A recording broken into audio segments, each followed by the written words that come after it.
ሰላም ተኸታተልቲ እዛ ቻነል ማሕበራዊ ቁጠባዊ ፖለቲካዊ ኩነታት ናብራና ብጃመይ ንምምልካት ክፍተያ ስለዚ ሼር ሳብስክራይብ ምግባር ኣይትሕመቑ። ሰላም ተኸታተልቲ እዛ ቻነል ሎሚ ብዛዕባ ህልቂት ሩዋንዳ ክንዛረብ ኢና። እዚ ህልቂት ካብ ዘጋጥም 30 ዓመታት ገይሩ ኣሎ። ሩዋንዳ ድማ ትዝክሮ ኣላ። እዚ ተዘክሮ ግን ንሩዋንዳ ጥራሕ ዘይኮነ ንካልኦት ህዝብታት ኣፍሪቃን ንካልኦት ህዝብታት ዓለምን ኣገዳሲ እዩ። ካብኡ ንመሃሮ ብዙሕ ነገር ኣሎ። ብመሰረቱ ኸ ስለምንታይ እዩ ኣብዚ ተበፂሑ? እንታይ እዩ ሽዑ ኣጋጢሙ? ሩዋንዳ ድሕሪ 30 ዓመት ከ ኣበይ ኣላ ኢልካ ምሕታት ኣገዳሲ እውን መስለኒ። ስለዚ ከልዕለ እየ። እዚ ህልቂት ናይ ሩዋንዳ ካብ 7 መያዝያ ክሳብ 15 ሓምለ 1994 እዩ ኣጋጢሙ። ኣብዚ ህልቂት ድማ ኣብ 100 መዓልታት 800,000 ሰባት መይቶም። እዞም ሰባት ብብዝሒ ካብ ዓሌት ትሱ ኮይኖም ካብኦም እውን ንዕኦም ዝደናገፁ ወይ ንዕኦም ዝድግፉ ሰባት ነይሮሞም። ብዓሌት ሁቱ ድማ እዮም ተቐቲሎም። እዞም ሁቱን ቱትስን ዝበሃሉ እንታይ እዮም ኢልካ ምሕታት ኣገዳሲ መስለኒ። ግን ሁቱን ቱትስን ዝበሃሉ ዝተፈላለየ ዓልየት ወይ ዝተፈላለየ ባህሊ ዘለዎም ዝተፈላለየ ቋንቋ ዘለዎም ብዙሕ ፍልልያት ዘለዎም ህዝብታት ኣይኮኑን። ብፍላይ ቅድሚቲ ቤልጅየም ምምፅኡ ናብ ሩዋንዳ ከምቲ ናይ በርሊን ኮንፈረንስ ወይ ዋዕላ በርሊን ኣፍሪቃውያን ኣብ ዝተፈላለየ ሃገራት ናይ ኤውሮጳ ዝተማቐልዎን ሩዋንዳ ንቤልጅየም እያ በፂሓታ። ቤልጅየም ክመፁ ከለዉ ናብ ሩዋንዳ ሰላማዊት ዓድያ ነይራ። እዞም ክልተ ህዝብታት ብዙሕ ፍልልያት ኣይነበሮምን። እቶም ቱትሲ ዝበሃሉ ብመሰረቱ ኣብ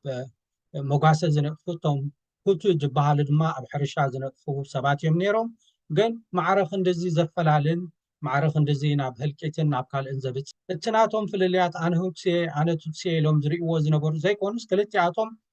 ባንያ ሩዋንዳ እዮም ዝበሃሉ ነይሮም። ከም ሓደ ዓብይ ናይ ሩዋንዳ ህዝቢ እዮም ዝረኣዩ ነይሮም ማለት እዩ። ዳሓረይ ዳ እንታይ ኣጋጢሙ ንዝብል ሕቶ ቤልጅማውያን ምስ መፁ መጀመርያ ነቶም ዓሌት ቱትሲ ንዕኦም ክድግፍዎም ጀሚሮም። ምክንያቱም ኣብቲ እዋን እቲ ዝነበረ ንግስነት ካብ ቱትሲ ስለ ዝነበረ ምስቲ ዝነበረ ንግስነት ተፀጊዖም ንሩዋንዳ ከመሓድርዋ ኢሎም ሓሲቦም። ዳሓር ግን ኣብ 1930ታት ነቲ ዝነበረ ፍልልያት ከግፍሕዎ ጀሚሮም ማለት እዩ። እዚ ቱትሲ ሁቲ ዝበሃል ነገር ብሓፈሻቶም ቱትሲ ዝበሃሉ 14% ናይ ሩዋንዳ እዮም ዝሕዙ። እቶም ሁቲ ዝበሃሉ ከዓ 84% ሕዙ። እቲ 1% ከዓ ብትዋ ዝበሃል ዓሌት ዝተሓዝ ማለት እዩ። ሕጂ ቤልጅማውያን ነዚ ፍልልይ ኣግፊሖሞ ጥራሕ ዘይኮነ ክሳብ ኣብ ታሴራ ከማን ኣምፅኦሞ ማለት እዩ። ኣብ ታሴርኦም እቲ ሰብ ክፀሓፍ ከሎ ካብ ዓሌት ቱትሲ እዩ እዚ፣ ካብ ዓሌት ሁቲ እዩ እዚ፣ ካብ ዓሌት ትዋ እዩ እዚ፣ ወይ ከዓኒ ወዲ ሩዋንዳ ኣይኮነን ግን ዜግነት ወሲዶ ዝብል ፍልልያት ኣምፅኦም ማለት እዩ። እዚ ፍልልያት እዚ ከዓ እንዳጎልሐ መፅዩ ፀኒሖም እውን ቤልጅማውያን መጀመርያ ነቶም ዓሌት ቱትሲ እኮ ይድግፉ ተነበሩ። ዳሓር ንቱትሲ ገዲፎም ከዓኒ ናብ ሁቲ ተፀጊዖም ማለት እዩ። ንሁቲ ክድግፉ ጀሚሮም። ኣብቲ ሩዋንዳ ካብ መግዛእቲ ናይ ቤልጅየም ምስ ወፀት እውን ነቲ ዝነበረ መንግስቲ ናይ ሁቲ እንዳሓገዝዎ መፅኦም ማለት እዩ። እዚ ዝነበረ ኩነታት ነቲ ናብ መንጎ ሁቱን ቱትስን ዝነበረ ፍልልያት እንዳግፍሖ መፅኡ ማለት እዩ። ሕጂ ኣብዚ ኩነታት እቶም ዋሕዲ ዝነበሮም ናይ ቱትሲ ዓሌት 14% ናይ መላእ ህዝቢ ሩዋንዳ ዝበልናዮም በቶም ብዝሒ ዝነበሮም ሁቱ ዓሌት እንዳተዓብለሉን እቶም ሁቲ ኣብ ስልጣን ስለ ዝነበሩ ድማ ቦታ እንዳሰኣኑን መፅኦም ነዚ ክቃወሙ ከዓ ንበረኻ ወፅኦም ማለት እዩ። እቶም ቱትሲ ነዚ ዝነበረ ፀቕጥታት ክቃወሙ ንበረኻ ዝወፅሉ ግዜ ብረታዊ ቃልሲ ጀሚሮም ማለት እዩ። ኣብቲ እዋን እቲ ናይ ሩዋንዳ ፓትሪዮቲክ ፍሮንት ዝበሃል ወይ ከዓኒ ናይ ሩዋንዳ ሓርበኛዊ ግንባር ዝበሃል መጀመርያ ብሓደ ተቃላሳይ ዝምራሕ ዝነበረ እሱ ምስ ተሰወአ ከዓ በዚ ሕጂ ፕሬዚደንት ዘሎ ፖል ከጋሜ ክምራሕ ጀሚሩ። እቲ ዝነበረ ፍልልያት ምስኡ ከዓኒ እንዳዓበየ መፅዩ። ዳሓረይ ኣብቲ ናይ መጀመርያ 1990ታት ብፍላይ ድማ ኣብ 1993 እዚ ዝነበረ ናይ ኩናት ሕድሕድ ክረግእ ኣለዎ ተባሂሉ ብዙሓት ናይ ደገ መንግስታት ኣትየን ክተዕረቑለኩም ተባሂሉ ኣብ ታንዛንያ ኣርውሻ ሓደ ስምምዕ ተገይሩ። ናይ ውድብ ሕቡራት ሃገራት ዓቃብ ሰላም ድማ ኣብ ሩዋንዳ ኣትዩ። ሕጂ እቲ ሓደ ዝመፅእ ሕቶ እዚ ኩሉ ናይ ሰላም ስምምዓት እንድሕር ነይሩ፣ ናይ ውድብ ሕቡራት ሃገራት ዓቃብ ሰላም ኣብ ሩዋንዳ እንድሕር ነይሩ፣ እዚ ዝኣክል ህዝቢ ዳ እንታይ ኣፅንቶ እንታይ ሽግር ኣምፅኡ ዳ ዝበሃል ሕቶ ወሳኒ እዩ መስለኒ። دحري مزل زنبرلو ناي سلام هواهو كنتات اب زنبره باغاطامي اب 1994 بفلاي دما اب 6 ميازيا 1994 اب توانتي ناي رواندا زنبره بريزيدنت تاناتو اير تهاريما وديقا مسو زنبره ناي ጎረቤት ሃገር ፕሬዚደንት እውን ብሓደ ተሃሪሞም ወዲቃ ማለት እዩ ስለዚ ናይ ስልጣን ሃጓፍ ተፈጢሩ እዛ ኣየር እዚኣ መን ሃሪሞዋ ዝብል ኣካታዕዩ ዘሎ ምክንያቱ ገሊኦም በቶም ናይ ሩዋንዳ ሓርበኛው ግንባር ዝበሃሉ ብናይ ፖል ከጋሜ ተሃሪማ ዝብል ኣሎ ገሊኦም ከዓኒ እቲ ፕሬዚደንት እውን ሸለልትነት ርኢ ስለ ዝነበረ ምሶም ናይ ቱትሲ ዓሌት ናይ ፖል ከጋሜ ተቃወምቲ ሰላም ይፍርም ስለ ዝነበረ ኣኽረርቲ ሁቱ ዝነበሩ ነቲ ፕሬዚደንቲ እሶም እውን ኣየሩ ሃሪሞም ኣውዲቆሞ ዝብል ሓደ ካብቲ ዝመፅእ ክትዕ እዩ ኩሉ ግዜ እዚ እቲ ንፁር መልሲ ዘይረኸበ ናይ ፖል ከጋሜ ሰራዊት ደም ቀቲሎማ ወይስ ኣኽረርቲ ሁትዮም ናቱ ዓሌቶም ቀቲሎማ ዝብል ዘይተመለሰ ክሳብ ሕጂ ዝተፈላለየ ዓይነት መልስታት ዝወሃበሉ ማለት እዩ ብሓፈሻ ግን ምዛ ኣየር ምውዳቃ እቲ ዝነበረ ናይ ስልጣን ጋብ ምኽፋቱ ሽዑኡ ቶም ኣኽረርቲ ዝነበሩ ናይ ሁቲ መራሕቲ ኣብ ስልጣን ክመፁ ጀሚሮም ብድሕሪኡ እውን እዛ ኩሉ ግዜ ትበሃል ሬድዮ ሩዋንዳ ይሰሚዐ ኣብዚ ሶሻል ሚድያ ክዛረብ ከሎ እታ ቀንዲ እታ ሬድዮ ሩዋንዳ እኳ ኣይኮነትን ነይራ እታ ሬድዮ ሩዋንዳ ቁሩብ ደሓን ስለ ዝኾነት ቁሩብ ዓሌታዊ ስለ ዘይነበረት እቶም ኣኽረርቲ ናይ ሁቲ መራሕቲ ወይ ናይ ሁቲ ኣኽረርቲ ዝነበሩ ካልእ ሬድዮም መስሪቶም እታ ሬድዮ እቲኣ ሬድዮ ቴሌቭዥን ሊብሬ ደስ ሚለ ኮሊንስ ትበሃል ሬድዮ መስሪቶም እዛ ሬድዮ ከዓኒ ኣንጻር ቱትሲ ኩሉ ዓይነት ፕሮፓጋንዳ ነፍሕ ጀሚራ ማለት እዩ ፀረ ሃገርዮም ፀረ ህዝብዮም ስልጣን ክመፅኦም ክወስድዮም ዝደልዩ ደለው ስልጣን ተወሲዶም ክጭኩኑና እዮም ድብል ኣተሓሳስባ መዓት መፅኡ ምስቲ ኣብ ጎረቤት ሃገራት ዝነበረ ከም በዓል ኣብ ብሩንዲ ዝነበረ ናይ ሁትን ቱትስን ኣብቲ እዋን እቲ ቃልሲ ከመኣ ምስኡ ተተሓሒዙ ነቲ ዝነበረ ፕሮፓጋንዳ ላዕሊ ኣደይቦሞ ማለት እዩ ብሓፈሻ ሕጂ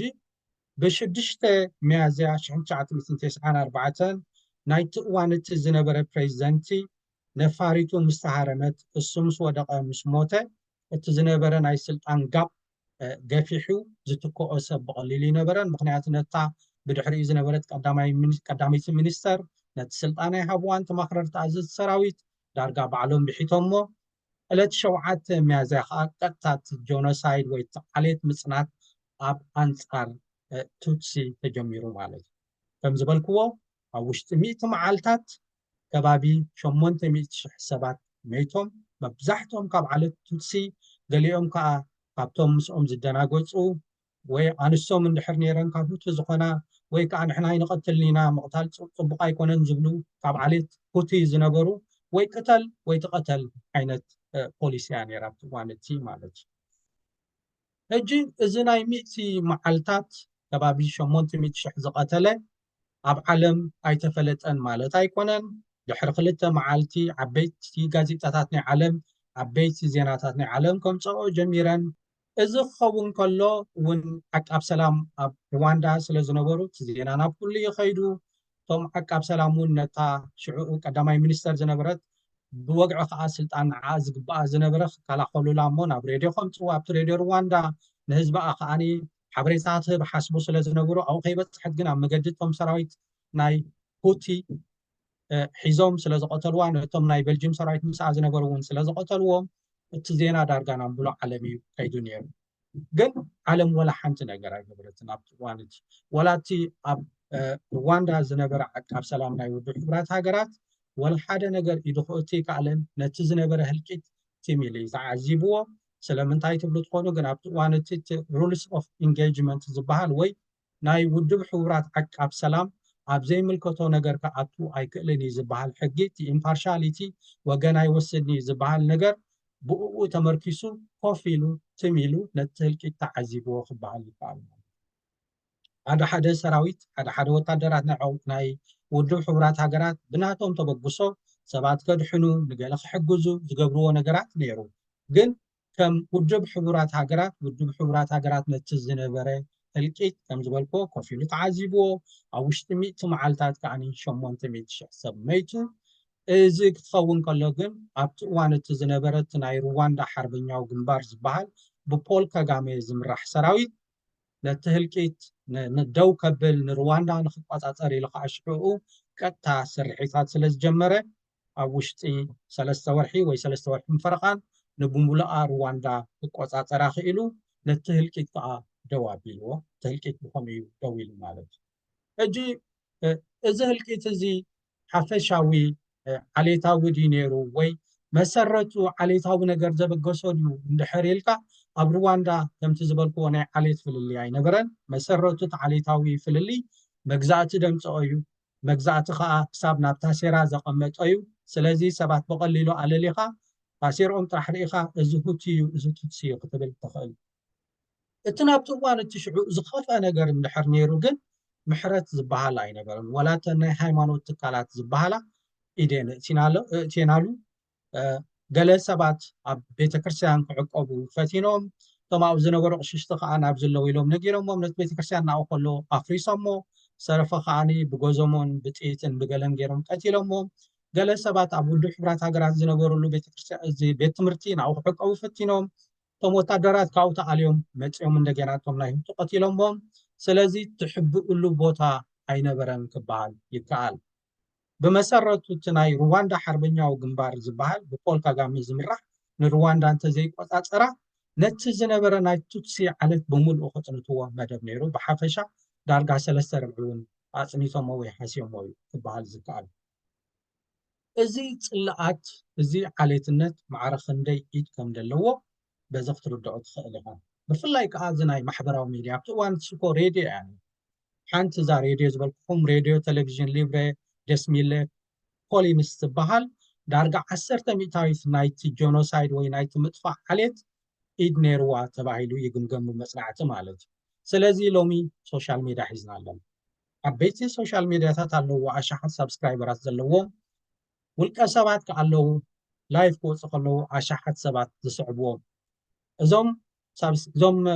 ሶሻል ሚድያ ትካላት እንታይ እዮም ዝዛረቡ እንታይ እዮም ዘመሓላልፉ እዞም ውልቀ ሰባት እንታይ እዮም ዘመሓላልፉ ኢልካ ምርኣይ ኣገዳሲ መስለኒ ምክንያቱ ነዞም ዓሌትነት ዝሰብኩ ሰባት ነዞም ብዓሌት ብሃይማኖት ብኣውራጃ ብገለ ዝኸፋፍሉ ሰባት መዓት ሰብ እዩ ዝስዕቦም መዓት ሰብ እዩ ከዓ ትሰምዖም እንታይ ኳሊቲ ኣለዎም እንታይ ክሬዲቢሊቲ ኣለዎም እንድሕር ኢልካ ምክንያቱ ሎሚ ብዛዕባ ሓንቲ ክዛረቡ ፀኒሖም ፅባሕ ኣንፃራ እዮም ዝዛረቡ መርገፂ ከመን ይብሉ ስለምንታይ እዩ ሰብ ዝስዕቦም ስለምንታይ እዮም ንሶም ብዛዕባ ፖለቲካ እንድሕር ተዛሪቦም ሲ ሓንቲ ፅብቕቲ ሰብ ዝድግፋት ኮይና ኩሉ ሸር ብሎም ብዛዕባ ሕማቅ ተዛሪቦም ከዓ ኩሉ ሸር ብዛዕባ ሕማቅ ክዛረቡ ከለዉ ዘሰይም ሰብ ክፀርፎም ትሪኦ ብዛዕባ ፅቡቅ ክዛረቡ ከለዉ ከዓ ሓደ ዓይነት ዘሰይም ሰብ ከዓ ንክድግፎም ትሪኦ ኣብ ክንዲ ብሎክ ትገብሮም ኣብ ክንዲ ተወግዶም ኣብ ክንዲ ተኣልዮም ፅልዋ የብሎምን ከም መዘናግዒና እንጥቀመሎም ገለ ዝበሃል ነገር ክኸውን ይኽእል እንድዩ ሓደ ነገር ግን ምስተደጋገመ 100 ሰብ ወላ ተዘይፀለውልካ 2 ሰብ ክፀልው ሰባት ከዓኒ ከም ሓደ ናቶም ወገን ገይሩ ዝሪኦም እውን ኣሎ ኣስላማይ ተኮይኑ እቲ ገለ ሙስሊም ኮሚኒቲ እዚ ናተይ ወገን ክፅረፍ ከሎ ንዓይ ይፅረፍ ኣለኹ ኢሉ ይሓስብ ክርስቲያን ተኮይኑ ከዓ ወይ ገለ ኣውራጃዊ ተኮይኑ ከዓ እቲ ገለ ሕብረተሰብ ከዓ ምስ ናቶ ወግኖ እሞ ክነኣድ ከሎ እሱ ዝነኣድ መስሎ ክፅረፍ ከሎ ከዓ እሱ ዝፅረፍ መስሎ ስለዚ ኣጠቃቅማና ኣብ ሶሻል ሚድያ እንስዕቦም ሰባት ክንጥንቀቕ ክንክእል ኣለና እዚ እቲ ሓደ ኣገዳሲ እዩ እቲ ካልኣይ ከዓኒ ዓሌትነት ከምዚ ዓይነት ምፍልላይ ንሩዋንዳ እንታይ ገይርዋ ንርኢ ኣለና ክንደይ ሰባት ብዘይ ወለዲ ተሪፎም ክንደይ ኣዴታት ብዘይ ዝኾነ ህፃን ተሪፈን ዝወለደአን 7-8 ወሊደን ኩሎም ከይዶም ክንደይ ደቂ ኣንስትዮ ከዓ ተዓሚፀን ኣብቲ እዋን እቲ ሓደ ካብቲ ሽዑ ዝነበረ ሪፖርት እቲ ዝገርም ኣብቲ ዓመፅ ደቂ ኣንስትዮ ገለ ደቂ ኣንስትዮ ኢድ ነይርዎን እዩ ጓል ክትዕመፅ ከላ ጓል ተራ ኣለዋ ማዕረ እንደዚ ከይደን ማለት እዩ ምናልባሽ ኣብ ዝሓለፈ ናይ ከባቢና ግጭታት ርኢና ኢና ሰባት ብሂወቶም ክቃፀሉ ርኢና ሰባት ክሳዶም ተቆሪፁ ኣብ ዕንጨይቲ ኣትዮም ሆሆ ክበሃለሎም ርኢና ሰባት ኣብ ዓሌትነት ክመፅእ ከሎ ማዕረ ክንደይ ጨካናት ከም ዝኾኑ ማዕረ ክንደይ ልቦም ከም ዝስወር የርእየካ እዩ ስለዚ ንኩሉ ነገር እንገብሮ ክንጥንቀቐሉ ولا بعين لوط نريو نجارات تلوط انتاي صعبين على ويلنا خنحسب أجداسي كوينو يسمعني التغلاي نتبي رواندا دحر 30 عامت أبي الله إلكا محتاجي مثلني بول كاغامي بزحات حدا كم ديكتاتورشيب ريويم جن ديكتاتورشيب بحال كله زي بنفلنت ديكتاتورشيب ويكعنتي ጽቡቕ ዲክቴተርሽፕ ዝበሃል ነገር ኣሎ ከምከም ይርእይዎ እዮም እቲ ጽቡቕ ዲክቴተርሽፕ ዝበሃል እንታይ እዩ ነቲ ስልጣን ኩሉ ባዕሉ ክምሕቶ ደሊ ግን ለውጢ ከዓ የምፀልካ እቲ ማሕበራዊ ፍትሒ ዝበሃል እቲ ናይ ብፍርቁ ብምሉእ እኳ ተዘይብልና ኣገልግሎት ይህበካ እቲ ምርጫ ወላ ፌክ ክኸውን ይኽእል ይገብረልካ እዚታት ዓይነት ነገር ገብር መንእሰያት ንላዕሊ የምፅእ እዚታት ነገራት ይገብረልካ እዩ እዚኣ ምናልባሽ ኣብ ካልኣይ ክፋል ኣስፋሕ ኣቢልና ሩዋንዳ ድሕሪ 30 ዓመት ኣበይ ኣላ ኢልና ክንሪኦ يحيش مثلني للومي أبزي ودي يغني الله